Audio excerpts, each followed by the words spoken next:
চলে যাবে চিরদিনের তলে, তাহলে কেটেই ফেলবো আজ।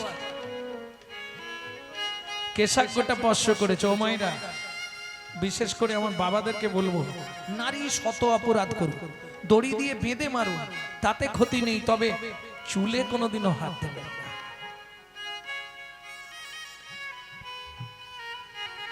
যারা যারা নারীর কেশাগ্য স্পর্শ করেছিল সব ধ্বংস হয়েছে। প্রমাণ করে দেখবে, যখন বাড়িতে একান্তে বসে থাকবেন, সত্য, তেতা, দাপর, কলি ভাববেন, এখানে পেয়ে যাবে। আয়ান ঘোষ যেই ধরলো, রাধারানী মনে মনে ভাবলো, আজ আর তোমার ছাড় নেই, আজ তোমাকে আমার স্বরূপটা একবার দেখিয়ে দিই যাবার আগে। একটু কৃপা করি, এতদিন তোমার খেয়েছি তো। যখনই রাধারানী ঘুরে দাঁড়ালো, অসি তো দূরের কথা, অসি ফেলে দিয়ে আয়ান ঘোষ ষষ্ঠাঙ্গে আছাড় খেয়ে পড়লো রাধার চরণে।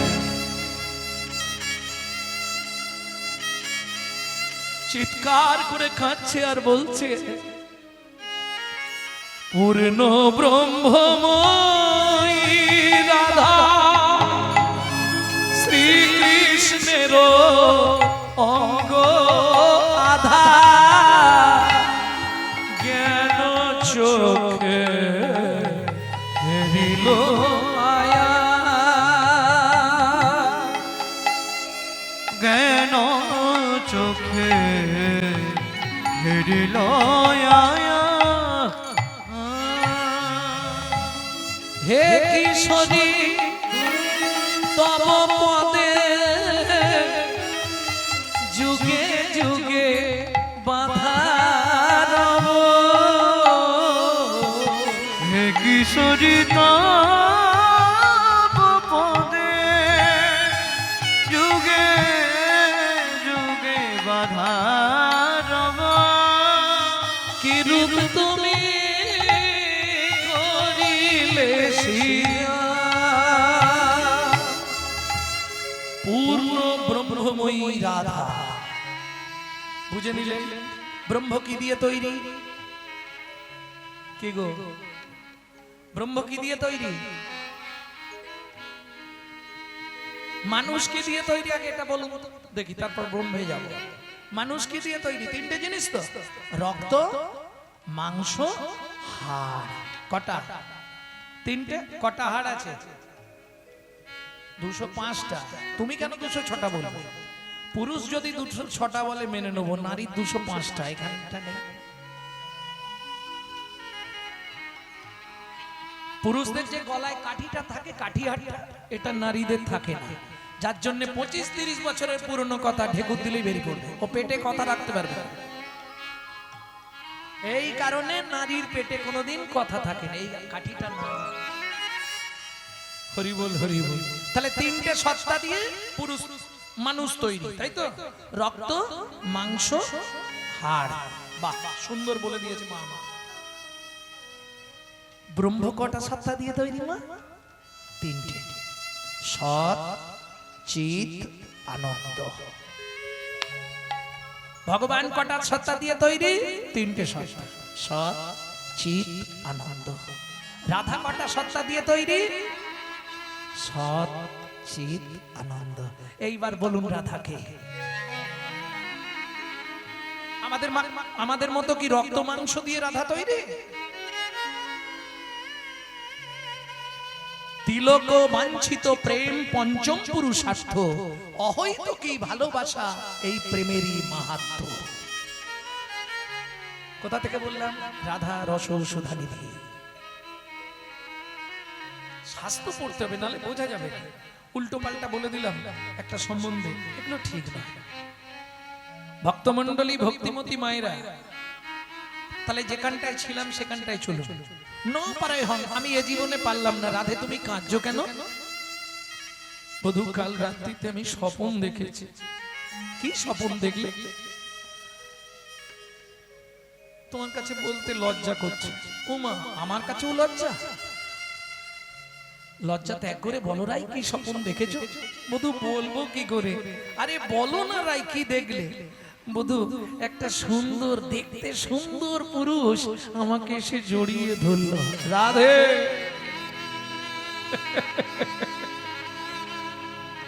এ তো আনন্দের বিষয়।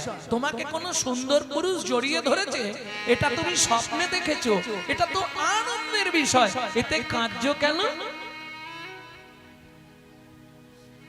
রাধারানী কাঁদছে কেন জানো?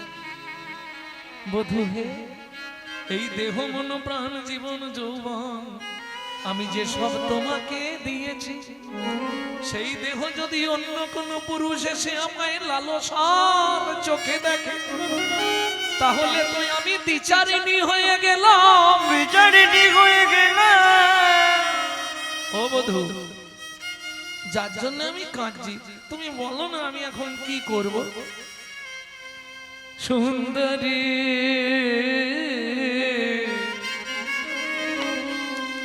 ও গো সুন্দরী,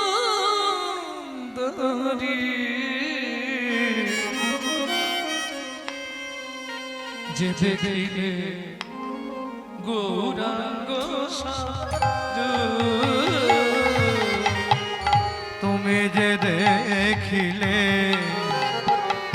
গৌরাঙ্গ সর। বাবাজি একটু চিন্তায় পড়ে গেছিলেন যে রাধারানীকে অন্য পুরুষ এসে জড়িয়ে ধরলো, এটা কিরকম কথা হলো, তাই তো একটু চিন্তা করছো। মুখ দেখলে তো বুঝতে পারি কে কি ভাবে আছে। গোবিন্দ কি বলছে দেখো, রাধে তুমি আনন্দ করো। কেন? যেটা তুমি দেখেছো খুব ভালো, যে কোনো নারী দেখলে আনন্দ পাবে, পাবে না? স্বপ্নে দেখছি একটা পুরুষ এসে আমাকে জড়িয়ে ধরলো, এটা তো আনন্দের বিষয়। সবাই নয়, যারা পতিব্রতা সতী রমণী তারা তো কান্না শুরু করে দেবে, তাই না? আহা, গোবিন্দ কি বলছে বা শুনুন। সুন্দরী যে দেখিলে গৌরাঙ্গ স্বরূপ, ও গো সুন্দরী তুমি যে দেখিলে গৌরাঙ্গ স্বরূপ, তব ভাব কান্তি বিলাস নিয়ে, তব ভাব কান্তি বিলাস নিয়ে। তাহলে কটা দিয়ে রাধা তৈরি? তিনটে। এখানে নিচ্ছে কটা? তিনটে। তব ভাব, এইটাই হলো তত্ত্ব। তব ভাব কান্তি বিলাস নিয়ে, তব ভাব কান্তি বিলাস নিয়ে আমি ধরিব হেন রূপ, যে দেখিলে গৌরাঙ্গ স্বরূপ।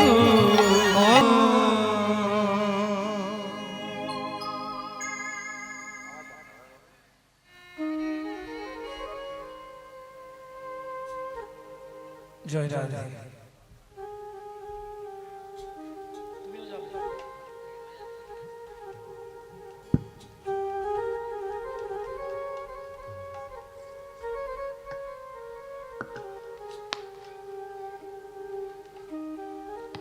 তাহলে যে দেখিলে গৌরাঙ্গ স্বরূপ সেটা অন্য কেউ নয়, আমি।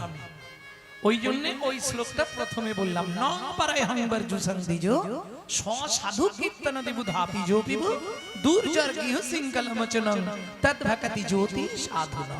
রাধে, তুমি যে মান কুল শীল লজ্জা ঘৃণা ভয় গুরু গৌরব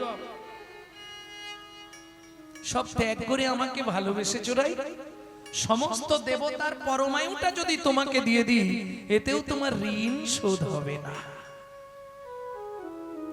আমি ঋণী রয়ে গেলাম, কি করবে? সাধু কীর্তন দেব ধাপি জপিব। ও মাইরা, এই যে 26-এ ভোট আসছে, ভোটের সময় দেখবেন যদি আপনার পাড়ার কেউ দাঁড়ায়, সে 2-5টা ক্লাবকে ঠিক করে ফেলে, এই তোদের কিছু টাকা দেবো, শুধু আমারটা প্রচার করবে। কি অর্থ দেয় তো? বাড়িতে একটা কাজের লোক রাখলেও তাকে খেতে দিতে হয়। রাধে, আমি কলিযুগে গৌর হয়ে জন্মে তোমার নামানুগুণ কীর্তন প্রচার করব। ওই ওপাড়ার ভোলা মায়ের সঙ্গে নয়, সাধু কীর্তন দেব ধাপি জপিব, সাধু সঙ্গে তোমার নামানুগুণ কীর্তন প্রচার করব। এর জন্য কিচ্ছু দিতে হবে না। আমি যে দাসখতটা লিখে দিয়েছি, ওইটা তুমি মঞ্জুর করে দাও। বোঝা গেল? ঈশাদি গির্ণাং গুণ সমুদ্রং শত সাধু শিরাধা তব চরণে মম হৃদে অন্তরে অন্তরে বাধা। তস্য খাতক হরি নায়ক বসতি ব্রজপুরী তত্র মেদং পত্র মিতং লিখিতং সুকুমারী তাপরস্তরীনো পরিশোধ কলি যুগে লিখিতং শ্রী কৃষ্ণ চন্দ্র উষা মঞ্জুরি বিভাগে। তাই গৌর হরি বল।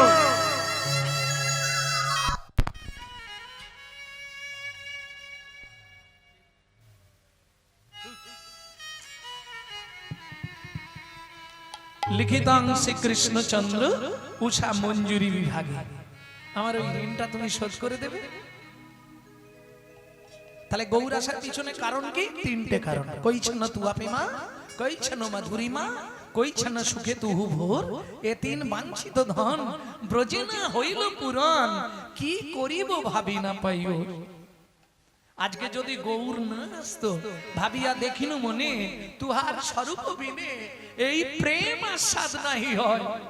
তুয়া ভাব কান্তি ধরি, তুয়া প্রেম গুরু করি, নদিয়ায় হইব উদয়। কেন? কাঁদিয়া কাঁদাতে হবে জগজন মানি রবে, প্রেম বিনা গতি নাহি আর, ঘোচাতে ঋণের ভার, জন্ম নিলাম পুনর্বার, নদিয়ায় গৌরাঙ্গ অবতার।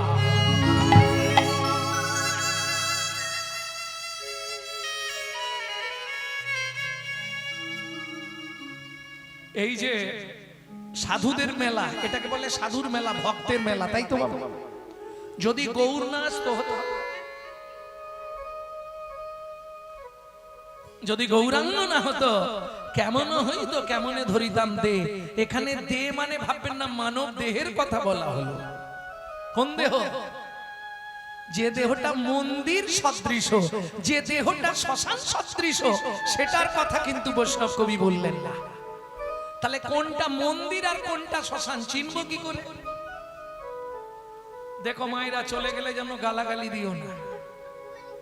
মন্দির চেনা যাবে চূড়া দেখলে।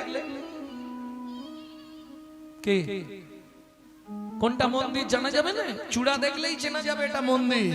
আর শ্মশান দেখলেই মনে হবে চুলি সাজানো ব্যবস্থা করা আছে, ওটা শ্মশান, তাই না? কি মন্দির দেখলেই বোঝা যাবে, চূড়া দেখলেই বোঝা যাবে? চূড়া দেখলে বোঝা যাবে না? একটা দুটো নয়, 12খানা চূড়া। চূড়া দেখলেই বোঝা যাবে কোনটা মন্দির, আর যেটা চূড়া নেই ওটা শ্মশান। কদিন রহিবে ভব মাঝে, অবিলম্বে করো যাহা করিবা, পরের কথা কি মায়া সে যায়, মিছে দাগা তুমি পেও না। যার মুখে ভাই হরি কথা না, তার কাছে তুমি যেও না। যার মুখে ভাই হরি কথা না, তার কাছে তুমি যেও না। তাহলে যদি গৌরাঙ্গ না হতো কি হতো? কেমনে ধরিতাম দে? আমরা এই বৈষ্ণব আকার কোথায় পেতাম? হরি সংকীর্তনের পিতা, শুধু হরি সংকীর্তনের পিতা নয়, যিনি হিন্দু সনাতন ধর্মের প্রচারক। এটাও বুঝলাম, হিন্দু সনাতন ধর্ম মহাপ্রভুর আগে যেমন শঙ্করাচার্য প্রচার করেছিলেন, পরবর্তীতে মহাপ্রভু প্রচার করলেন। কিন্তু বৈষ্ণব ধর্ম এর আগে কোনোদিন প্রচার হয়নি। সেই বৈষ্ণব ধর্ম প্রচার করলেন, শুধু প্রচার নয়, বৈষ্ণব ধর্মের প্রবর্তক মানে সৃষ্টিকর্তা হলেন চৈতন্য মহাপ্রভু। প্রেম সে বলো চৈতন্য মহাপ্রভু কি জয়। তাহলে বুঝে নিয়ে গেল তো? এইবার চলুন পরের পদটা কি ছিল। যদি গৌরাঙ্গ না হতো কেমন হইতো, কেমনে ধরিতাম দে প্রিয় রাধার মহিমা, প্রেম রস সীমা প্রিয় রাধা মহিমা রাধে প্রেম রস সীমা সেই রাধার মহিমা প্রেম রস সীমা প্রিয় রাধার মহিমা প্রেম রস সীমা জগতে জানা তোকে বলো জগতে জানা তোকে ওগো কে জানা তো আর কে জানি তো লোকে জানত কে জানিত আমার গবুর যদি নাই আসিত আমরা রাধা তত্ত্ব জানতাম না রে গৌরে হরি হরি আসিত রাধা তত্ত্ব জানতাম না রে গৌরে যদি নাই আসিত কে জানাতো কে জানাতো রাধা প্রেম কোথায় পাওয়া গেল একমাত্র চৈতন্য মহাপ্রভুর কাছে তাই তো বেশ চৈতন্য মহাপ্রভু রাধা প্রেম কোথায় পেল এখন আপনারা বলবেন স্বয়ং ভগবান তো রাধা ভাব শক্তি আশ্রয় করে গৌর হয়ে এসেছে এই জন্যই পেয়েছে কিন্তু ওটা তো অন্তরঙ্গ কথা বহিরঙ্গটা প্রকাশ কিভাবে করবে রাধা প্রেম কোথায় পাওয়া গেল সেইটা বলবো চৈতন্য মহাপ্রভু লীলা করেছিলেন 48 বছর 24 বছর গৃহস্থ জীবন নবদ্বীপে কিন্তু চৈতন্য মহাপ্রভুর রাধা প্রেম কিছু দেখা যায়নি দেখা গেছে কি এই বলুন মায়েরা রাধা প্রেমে বিভোর হয়ে গেছে চৈতন্য মহাপ্রভু নবদ্বীপের মাটিতে দেখেছেন নবদ্বীপের মাটিতে মহাপ্রভু কি করেছে সংহার করেছে প্রতিবাদ করেছে হরিনাম প্রচার করেছে অভক্তকে নাম দিয়ে ভক্তে পরিণত করেছে তার প্রমাণ জগাই বাধাই উদ্ধার চাঁদ কাজী উদ্ধার হরিনামের বাধা যারা দিয়েছে তাদের বিরুদ্ধে প্রতিবাদ করেছে কেন সনাতন ধর্ম অবলম্বী মানুষদেরকে জানিয়ে গেলেন মহাপ্রভু হে সনাতন ভাই বোনেরা মাথা উঁচু করে বাঁচতে শেখো যদি হরিনামের প্রতি কেউ প্রতিবাদ জানায় তোমরা মাথা উঁচু করে তার বিরুদ্ধে রুখে দাঁড়াও নিতাই গৌর হরিব হরিব নবদ্বীপে আন্দোলন লীলা করেছেন আন্দোলন লীলা জগাই মাধায়ের মতো মাতাল পৃথিবীতে ছিল নি মহাপ্রভু তাদেরকে উদ্ধার করে কি করে দিল তারাই লোকের বাড়ি বাড়ি আগে যারা বাড়ি বাড়ি চুরি করত তারা আজকে বাড়ি বাড়ি হরি নাম দিচ্ছে তাই গৌর হরি চাঁদ কাজী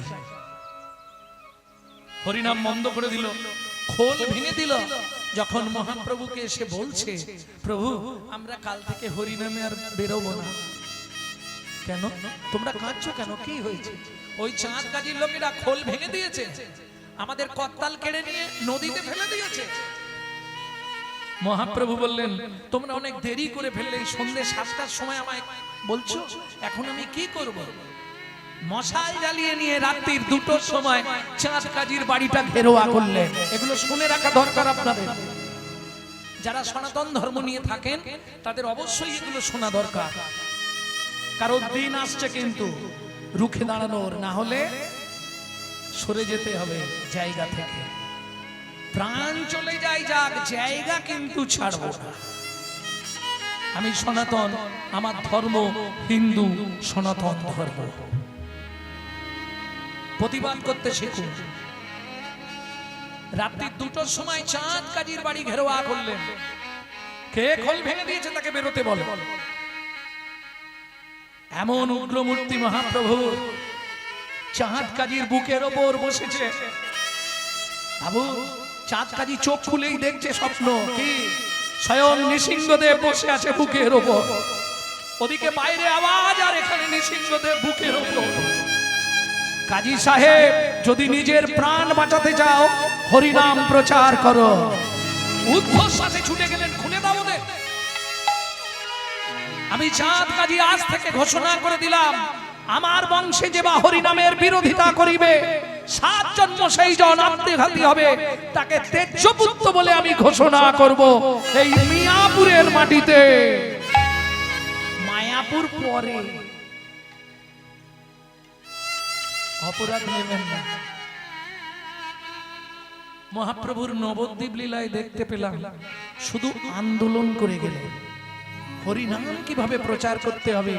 অভক্ত যারা যারা বোঝে না, তাদেরকে ভক্তে পরিণত করতে হবে। এই আন্দোলন লীলাটা ছিল নবদ্বীপে। এইবার চলুন শেষ 24 বছর, তার মধ্যে 6 বছর দাক্ষিণাত্য ভ্রমণ করলেন, বাকি 18 বছর। 18 বছরে 6 বছর নীলাচল আর 12 বছর গোপন গৃহ। চেলিলা আপনারা একটু আগে শুনলেন গম্ভীরা। একমাত্র গম্ভীরা ভিতরে মহাপ্রভু। তার সঙ্গে স্বরূপ রামা নন্দ শোনে কৃষ্ণ কথা আলাপনে, রাধা প্রেমে বিভোর গোরা গোরা জাগিয়া রজনী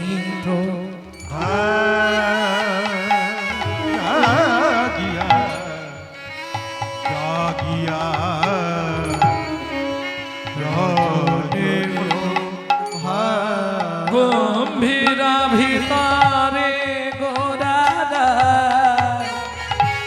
গোরা জাগিয়া রজনী প্রভা। আস্তে,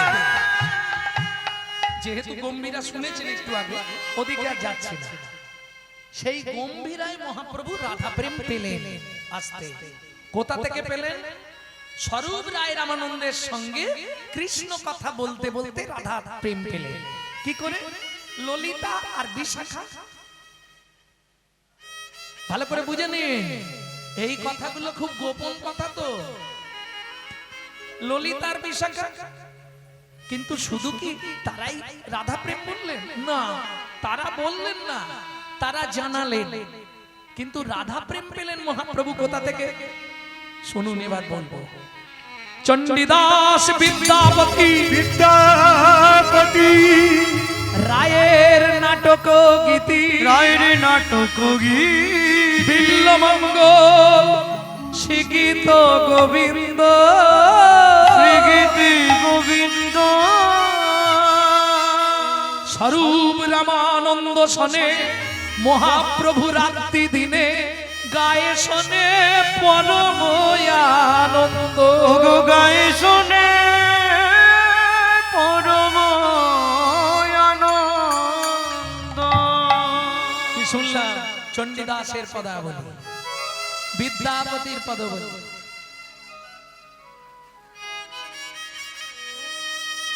বিদ্যাপতির পদাবলীগুলো শুনতেন যাতে শুধু প্রেমের কথা। মাধব বহুত মিনতি করিত,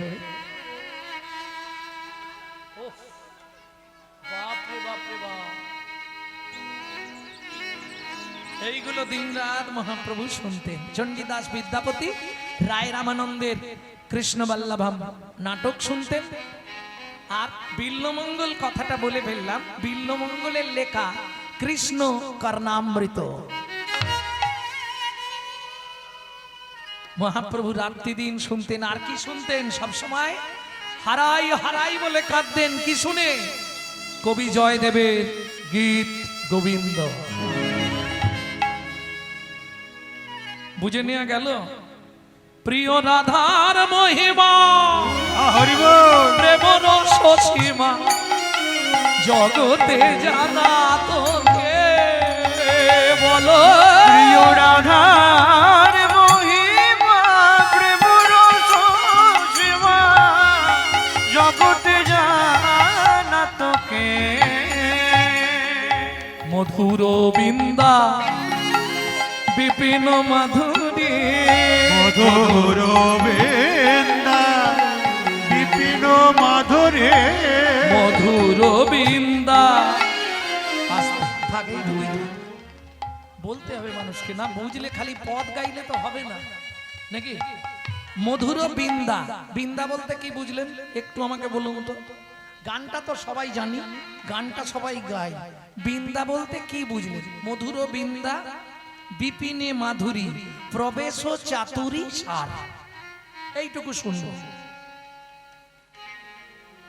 না না, যাদের শোনার দরকার নেই তারা বাড়ি চলে যাবে, কোনো অসুবিধা নেই। গিয়ে রান্না করে খেয়ে শুয়ে পড়ো, সেই তো খাবো দাবো ঘুমাবো, তারপরেই বলো হরি হরি বলে হয়ে যাবে। মধুর বৃন্দা, বৃন্দা বৃন্দাকে অনেক পরে, ও তো অনেক পরে, কলিযুগে তুলসী। বৃন্দা, মধুর বৃন্দা কেন? বৃন্দাবন বলতে পারতো যদি আপনার কথায় তুলসী হতো, বৃন্দাবন বলতো, মধুর বৃন্দাবন, মধুর বৃন্দা। এই বৃন্দা কে চেনেন? কেদার রাজার কন্যা হচ্ছে বৃন্দা। ভালো করে একটু বুঝবেন কথাগুলো। কেদার রাজার কন্যা হচ্ছে বৃন্দা, উত্তর ভারতে বাড়ি কেদার রাজ, তার কন্যা হচ্ছে বৃন্দা।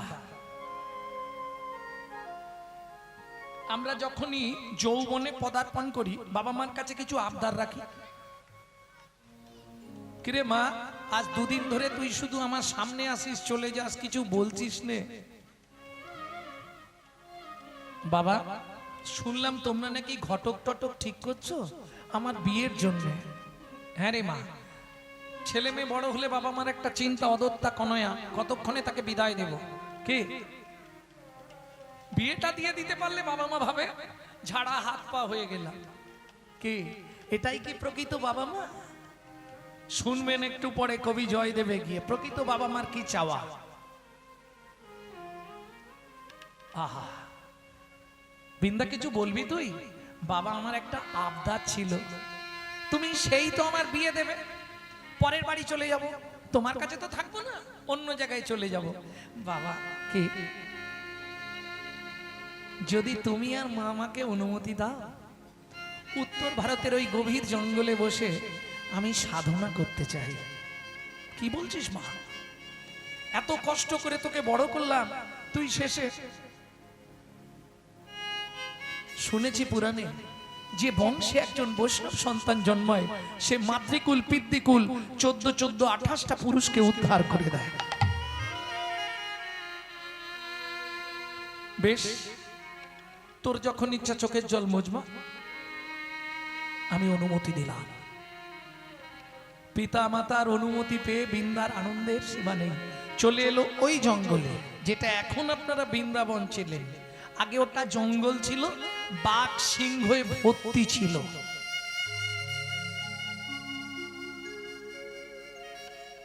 বসলেন বৃন্দা একটি গাছের তলায়, দিনরাত শুধু শ্রীহরির ধ্যান। এটা কিন্তু বলছি সত্য যুগ, শ্রী বিষ্ণু নারায়ণের ধ্যান করে দিন রাত বৃন্দা।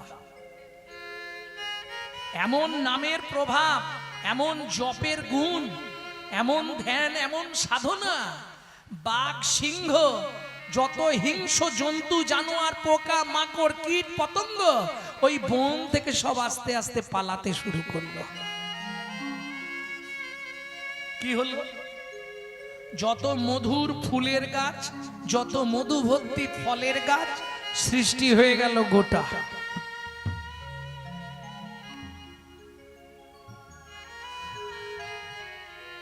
এটা প্রকাশ মহাপ্রভু।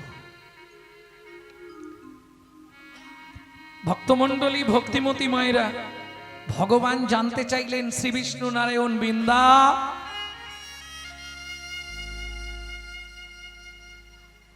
তোমার কি চাহিদা বলো, তুমি কি বর চাও, কিসের জন্য তুমি সাধনা করছো বলো বৃন্দা, তুমি যা চাইবে আমি তোমাকে তাই দেব। বৃন্দা দেখলো ভগবান যখন এসে দাঁড়িয়েছে, তাহলে আর দেরি করা যাবে না, আছাড় খেয়ে পড়লেন ভগবানের চরণ। তুমি আমায় একটা কথা দাও ভগবান। কি? আমি কোথাও যাব না। আমার এই যে সুন্দর জায়গা, সুন্দর মনোরম পরিবেশ, আমি এইখানে বসে তোমার মধুর লীলা দর্শন করতে চাই। তুমি যখন গোষ্ঠে যাবে, গোষ্ঠ থেকে ফিরবে, আমি যেন ওই লীলাটা দর্শন করতে পারি, এই আমার জীবনের চাওয়া। ভগবান বললেন তথাস্তু। আগত দাপর যুগে আমি যেদিন ব্রজেন্দ্র নন্দন কৃষ্ণ হব, তুমি জন্মগ্রহণ করবে বৃন্দাবন হয়ে। কথা দিলাম তোমার পক্ষেই আমি বিপিনে বিনোদ খেলা খেলব।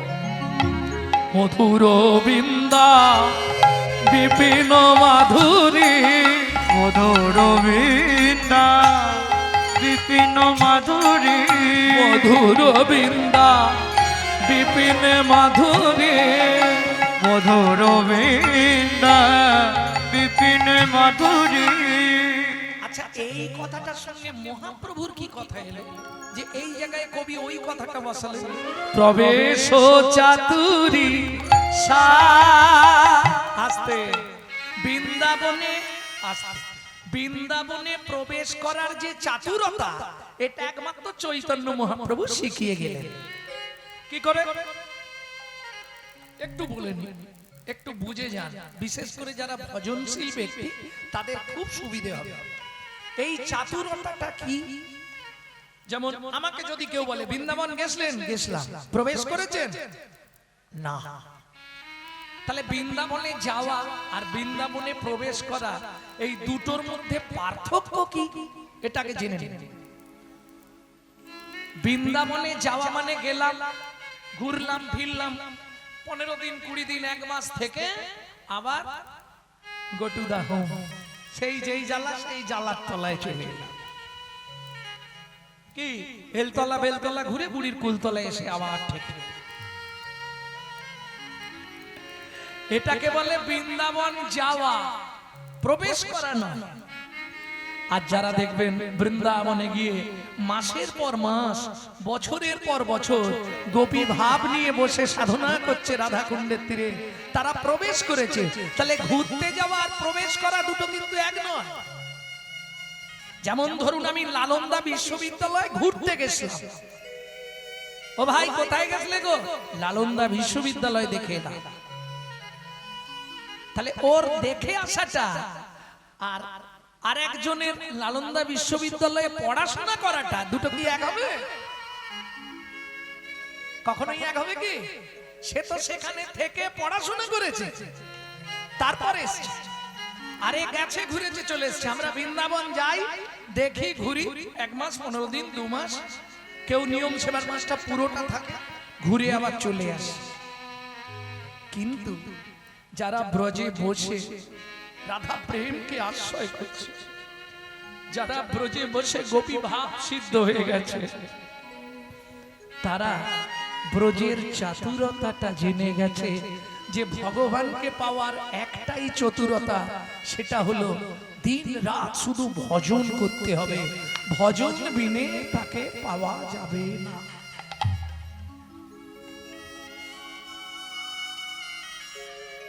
বুঝে নিয়ে গেল কি গো? আরেকজন উদ্ধার হয়ে যাবে, সে ভজন না করলে উদ্ধার হবে যদি কারো কৃষ্ণ ভক্ত মায়ের গর্ভে জন্ম হয়ে যায়। কি হবে না? ভগবানের কাছে গেলে এটা চাইবেন সব সময়, ভগবান এ জন্মে যা হয়েছে হয়েছে, পরে জন্ম ঘুমাচ্ছ কেন? এক তো আসরের দিকে পা মিলে বসেছ, আবার ঘুমাচ্ছ, অপরাধ হয়ে যাবে না? নারদ পঞ্চরাত্র গন্ধটা পড়বে, নাহাং তিষ্ঠামি বৈকুণ্ঠে যোগিনাং হৃদয় নাচ মদ ভক্ত যত্র গায়ন্তি তত্র তিষ্ঠামি নারদ। অন্যদিকে পা ঘুরিয়ে বসুন, আসরের দিকে কখনোই পা মিলে বসবেন না। ভক্তমণ্ডলী, ভক্তিমতী মায়েরা, তাহলে ভগবানের কাছে কি চাইবো? এ জন্মে যা হয়েছে হয়েছে, পরজন্মে বড়লোক বাড়ির বউ করে দিও নাকি? চাইবো না? এদিকে দেখি মায়েরা কি বলে, কি গো ও মা, এ জন্মে যা হয়েছে হয়েছে, পরজন্মে বড়লোক বাড়ির বউ হইতে পারি নাকি? চাইবো না? এই সারা জীবন কাঠের জালে রান্না করবো, একটু হাই ফাই বাড়িতে জন্মাবো না? রাধে এটা চাওয়া নয়, কি চাইব? আবার যদি আসি দয়া এ ভব সারে,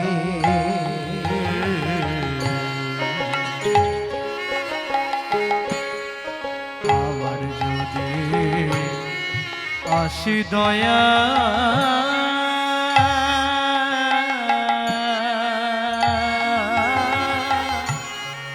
এই ভব সংসারে, কি চাইব? একজন কৃষ্ণ ভক্ত মায়ের গর্ভে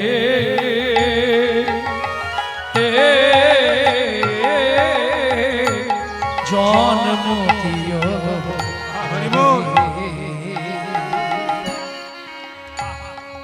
একজন কৃষ্ণ ভক্ত মায়ের গর্ভে নিতাই গৌর হরি বল। জন্ম দিও মোরে,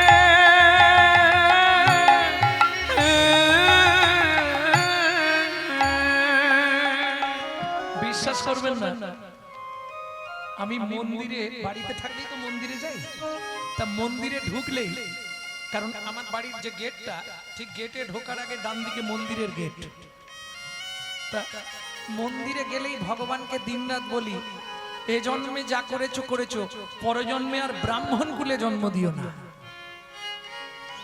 বিশ্বাস করুন, ছোট জাতেরা সবাই চায় ব্রাহ্মণ কুলে জন্মাতে, আর আমি চাই ব্রাহ্মণ কুলটা ত্যাগ করতে। কেন? জাতিবিদ্যা মহতঞ্চ রূপ যৌবন এই বছর আদি পঞ্চকণ্টকা, যাত্র অভিমান আমার মধ্যে থাকবে। কোন কুলে জন্ম দেবে? ক্ষত্রিয়, বৈশ্য, শূদ্র, কোনটাই দরকার নেই, আমাকে মুচির ঘরে জন্ম দিও।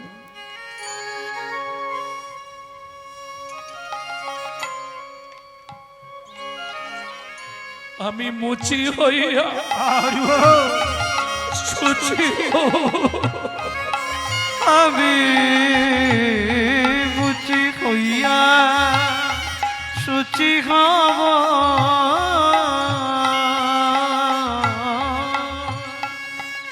আমি মুচি হইয়া সুচি হব, গাইব তোমার নাম,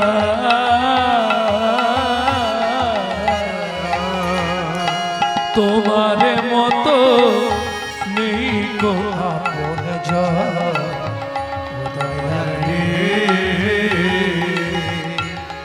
তোমার মতো নেই কই আপন জন, দয়াল রে তোমার মতো নেই কই আপন জন।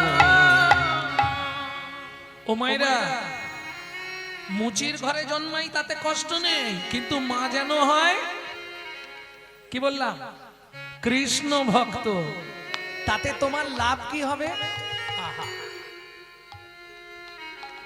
হে গোবিন্দ, আমি যদি কামিনী কাঞ্চন সংকামক ব্যাধিতে ভুগে তোমাকে ডাকতেও না পারি, তাতেও লাভ। কেন? আমাকে ডাকতে না পারলে তোমার লাভ কি করে হবে? ও মা, কৃষ্ণ ভক্ত মায়ের গর্ভে জন্মলে কি হবে জানো? আমি নিত্য নিত্য প্রসাদ পাবো, নিত্য প্রসাদ পাবো,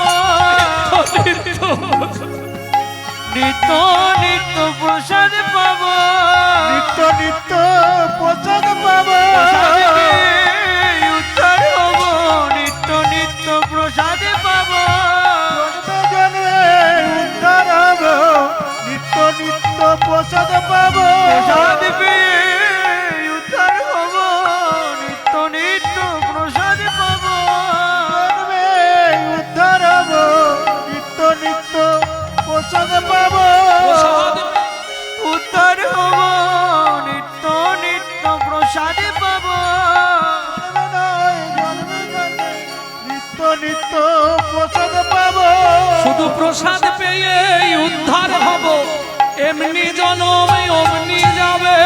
প্রসাদ পেয়ে উদ্ধার হব।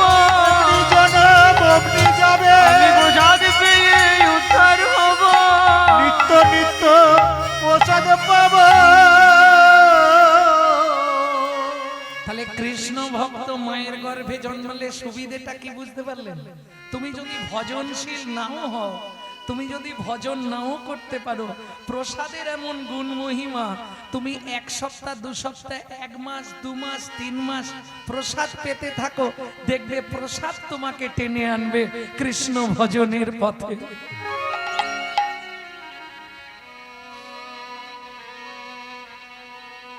প্রসাদের এটা গুণ।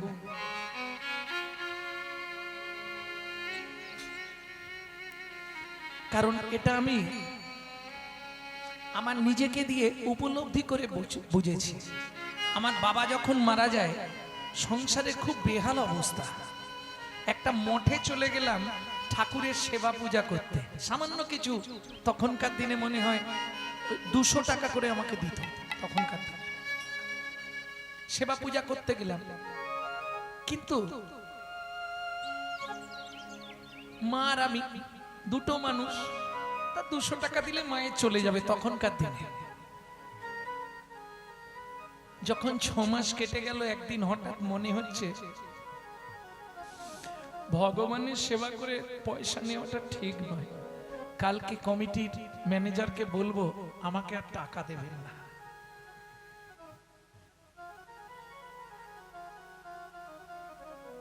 পরের দিন সকালবেলা উঠেই বললাম সেক্রেটারিকে ডেকে, বাবু আমার তো মাস শেষ হয়ে গেছে। বললে হ্যাঁ মাইনেটা দেবো, আজকেই দিয়ে দেবো। আমি বললাম ওইটাই আমি বলতে চাইছিলাম, মাইনে আজকেই দেবো, কোনো চিন্তা নেই। আরে আমার কথাটা শোনো,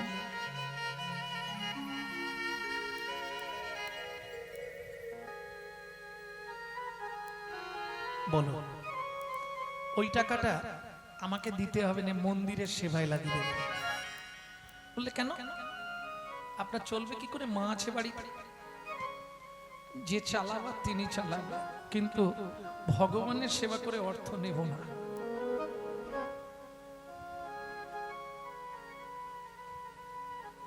বেশি না, 6 মাস। ওই যে প্রসাদ পাচ্ছি প্রত্যেকদিন, প্রসাদের গুণমহিমা তোমার জীবনের সবকিছু বদলে দেবে। আমি তোমাকে বলছি